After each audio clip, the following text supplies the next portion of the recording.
그들 또한 모든 것을 온라인으로 하는 것을 기대하지 않습니다. 하지만 아무것도 온라인으로 할 수 없다는 말은 그들에게 이해되지 않는 모습일 수도 있습니다. 안녕하세요. 미국 목사 케빈입니다. 이 채널에서는 미국 교회 시스템과 문화 그리고 미국 교회 이야기를 담고 있습니다. 이 채널에 처음이시라면 좋아요와 구독 눌러주시고 페이스북과 인스타그램을 통하여 더욱더 깊은 교제 나눌 수 있었으면 좋겠습니다. 오늘은 얼마 전 미성대학교에서 나눈 미래를 위한 온라인 사역 방법의 일부분을 나누고 싶습니다. 이 강의는 소형교회와 중형교회들을 마음에 두고 준비하였는데요. 이 강의를 통하여 전하고 싶은 메시지가 있었습니다.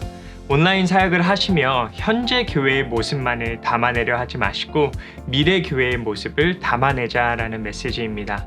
그리고 이 메시지의 실질적인 두 가지 방법을 오늘 영상 통해 함께 확인하신 후 다시 돌아오도록 하겠습니다.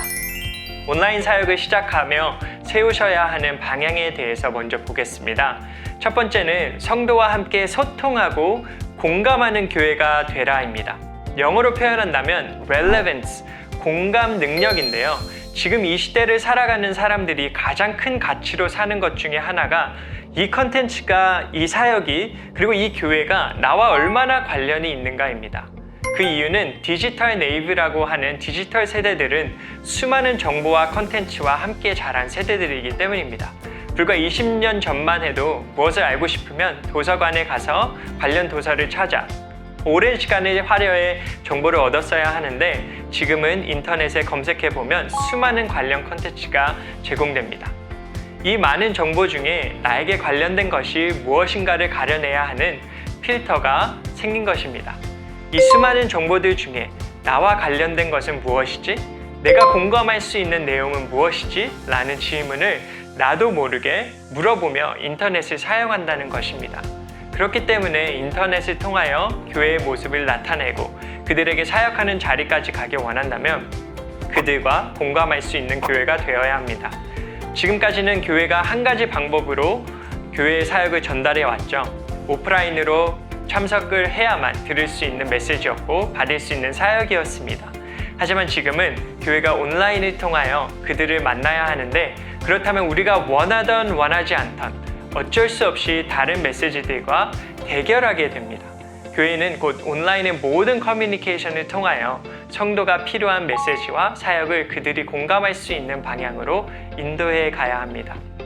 의문의 목소리가 들립니다. 교회가 어떻게 성도가 필요한 것만 채워줍니까? 교회는 듣기 싫은 말도 해야 합니다. 저는 이 말에 100% 동의합니다. 교회는 성도의 필요를 채우기만 하는 것도 아니고 듣기 좋은 말만 하는 것도 아닙니다. 하지만 이 시대에는 공감이라는 새로운 언어를 얻게 되었습니다. 그들에게 들어야 할 말, 쓴소리를 하기 위해서는 그들과 먼저 대화할 수 있는, 공감할 수 있는 교회가 되어야 합니다. 그래서 첫 번째 온라인 사역의 방향을 공감이라는 키워드로 잡고 싶습니다. 두 번째 여러분과 나누고 싶은 온라인 사역의 방향은요. 언제 어디서든의 개념을 키우자입니다. 21세기 테크놀로지의 개발을 통해 모든 산업이 영향을 받았습니다. 그리고 우리의 라이프 스타일 또한 테크놀로지가 연결되지 않은 부분은 찾기 쉽지 않습니다. 예를 들어 차를 타고 어디를 갈 때 우리는 더 이상 지도를 열어보지 않습니다. 핸드폰을 켜고 구글 맵을 살펴보죠. 낯선 곳에 가서 밥 먹을 곳을 찾을 때에도 앱을 열어서 리뷰를 읽어볼 때가 많습니다. 아마존을 통하여 책을 사고 샴푸를 사고 영양제를 사기도 합니다. 배움의 모습도 테크놀로지를 통하여 많이 바뀌게 되었습니다. 설교하시는 분들이 다른 명설교자들의 모습을 보고 싶으면 이전에는 찾아갔어야 하는데 이제는 유튜브를 통하여 그들의 설교를 보며 제스처를 따라하고 톤과 언어 선택들을 공부합니다. 삶의 모든 부분이라고는 할 수 없어도 대부분이 테크놀로지의 개발을 통해 영향을 받았죠. 이와 함께 우리들의 마음 가운데 생긴 개념 중에 하나가 언제 어디서든 이라는 필터입니다. 우리는 이제 언제 어디서든 쇼핑을 할 수 있습니다. 언제 어디서든 예능을 볼 수 있고 언제 어디서든 배움을 얻을 수 있습니다. 이것은 다음 세대들에게만 자리 잡힌 개념이 아니라 스마트폰을 소장하고 있으면 모두가 갖고 있는 마인드셋입니다. 그런데 그렇다면 우리들의 교회는 어떻습니까? 여러분들의 성도님들은 교회를 언제 어디서든지 갈 수 있습니까? 경험할 수 있습니까? 교회의 모든 것을 온라인을 통해 할 수 있게 하라라고 말씀드리는 것은 아닙니다. 왜냐하면 우리가 인터넷으로 많은 것을 하지만 모든 것을 하고 있지는 않기 때문입니다. 인터넷 뱅킹으로 책 디파짓은 할 수 있지만 그것으로 캐시를 뺄 수는 없죠.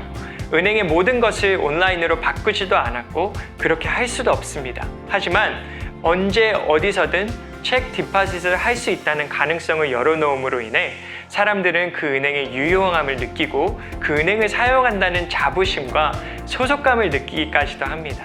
교회도 마찬가지입니다. 성도님들의 삶의 대부분을 핸드폰과 인터넷으로 경험할 수 있는 시대를 살아가고 있는데 가장 중요하면 중요해야 할 여러분들의 교회를 핸드폰과 인터넷으로 경험할 수 있나요? 우리는 성도들과 함께 소통하고 공감하기 위해서는 우리 교회를 언제 어디서든 경험할 수 있는 교회로 만들어가야 합니다. 온라인 사역을 하다 보면 미래를 생각하지 않을 수가 없습니다. 그리고 미래를 생각하면 다음 세대 아이들, 학생들 그리고 청년들을 생각하지 않을 수 없죠. 다음 세대의 입장에서 삶을 바라볼 때 온라인으로 하지 못하는 것은 없습니다. 학업, 친교, 취미, 연애, 쇼핑까지 온라인으로 하지 못하는 것은 없습니다. 그런데 교회만 온라인으로 하지 못한다는 말을 들으면 이 아이들은 그 말을 이해하지 못합니다. 물론 온라인으로만 신앙생활을 하라는 것은 절대 아닙니다. 하지만 온라인을 통해 신앙생활의 일부분을 할 수 있게 하여야 그들과 공감하며 양육하는 교회의 모습을 띄울 수 있습니다. 그들 또한 모든 것을 온라인으로 하는 것을 기대하지 않습니다. 하지만 아무것도 온라인으로 할 수 없다는 말은 그들에게 이해되지 않는 모습일 수도 있습니다. 오늘 영상의 메시지처럼 앞으로 공감하는 교회, 그리고 언제 어디서든 교회가 참여될 수 있는 여러분들이 되시기를 주님의 이름으로 소망합니다. 시청해주셔서 감사합니다. God bless.